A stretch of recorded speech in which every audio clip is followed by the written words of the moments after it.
Welcome back. Let's bring you this now. President Cyril Ramahposa has admitted that the ANC got captured first, which ultimately enabled state capture. He made the comments earlier this week while campaigning ahead of the May 8 poll. Now, a number of senior ANC officials have been implicated at the Zondo Commission. The governing party has previously called on the public with information to come forward and testify. Now, to unpack all of these developments, we're joined by political analysts Sandile, Swana and Professor Seepe, who's sitting at our Pretoria studios. Gentlemen, welcome to you both. Let me start with you, Mr. Swana. So, Johan Boysen, that testimony, along with Robert McBride, if you like, they've shined the light on just how compromised our law enforcement has been, or perhaps still currently is. What's your sense on what they've said thus far?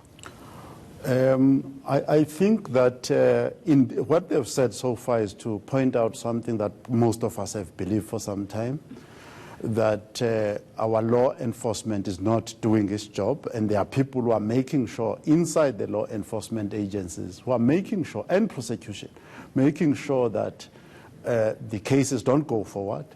I mean, there are cases there which have been outstanding. For instance, Boysen talks about cases that have been outstanding from 2010.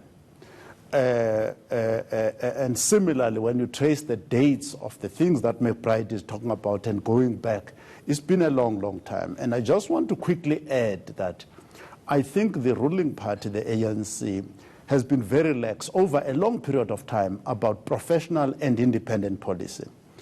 For some reason this morning, I'm reminded of J.K. Seepe, who was the first African head of Interpol, who was also a member of the ANC, placed in charge of policing, and he ended up in jail for corruption. And many of the heads of the police right now are under investigation for corruption. Pahlane is one of them, and so on and so forth. On the other hand, Nomgcobo Jiba's name keeps coming up. So it is quite true that the ANC, as a ruling party, has not yet made a decision and demonstrated commitment to independent professional policing and law enforcement in South Africa. Prof. Seepe, let's bring you into the conversation. Although we were not hearing this for the first time, but it was quite striking to hear the ANC president admitting earlier this week that state capture actually began inside the ANC before it went to its ultimate target, which is government. Give us your thoughts on what went through your mind when you heard him say that. Well, I think it's part of the revelations that have emerged from the Zondo Commission. Remember, for some people, the Zondo Commission was supposed to target one or two people that were implicated in the Thuli Madonsela's report.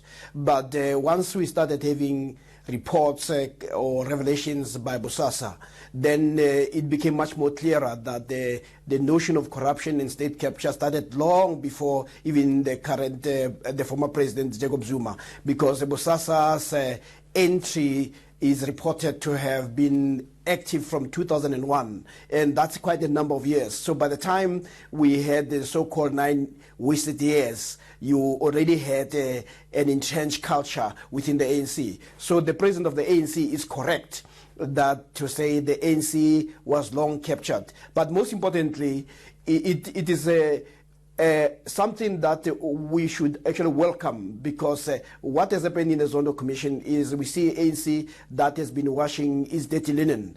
Most important is the fact that the people who are testifying most are former members of the ANC against other members of the ANC.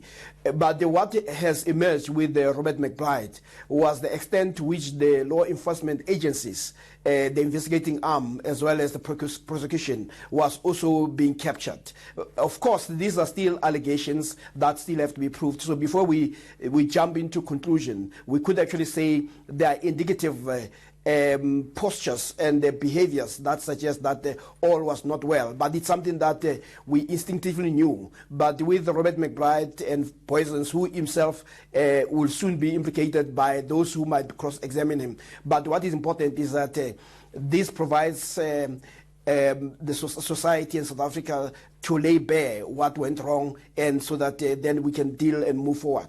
Mr. Swana, let's delve deeper into the president's statement. One of the initial reaction by one of the analysts to the statement that he made, that the ANC was captured first, someone said it shows that the ANC president is now going for broke, which in essence means he's doing away with diplomacy, he's doing away with what many have called the gentlemanly approach towards those who are implicated of corruption inside his party. Is that in essence what he's doing now? I think this idea of going for broke is far-fetched. If you listen to the dates mentioned by Professor Seepe, for instance, 2001, Thabo Mbeki was a president of this country. Prior to Thabo Mbeki being the president of that, Mandela had already said corruption is out of hand in South Africa, and he wanted Cyril Ramahposa and Thabo Mbeki to start taking action back then in the 1990s. So when you say you are going for broke, and the ANC is a factionalized organization, including some of the most dignified and trusted leaders of the ANC, such as Thabo Mbeki, you have to say you are going for broke, you are going even for them. The feasibility of that politically and his political survival, that is Cyril Ramaphosa, I doubt it seriously. I seriously doubt it. Prof. Seepe, perhaps you may have the last word here. I listened with interest yesterday to the leader of the SACP, Blaine Nzimande, at the May Day rally, when he said that, and I quote him here, "Those standing in the way of the cleanup will force the SACP to take sides, and we will choose your side, Ramaphosa, in order to attain the new dawn." Your thoughts on that statement? Well, I think things are much more complicated than that. And I'm not too sure that the ACCP can actually say it is as clean as the postures that it has actually taken.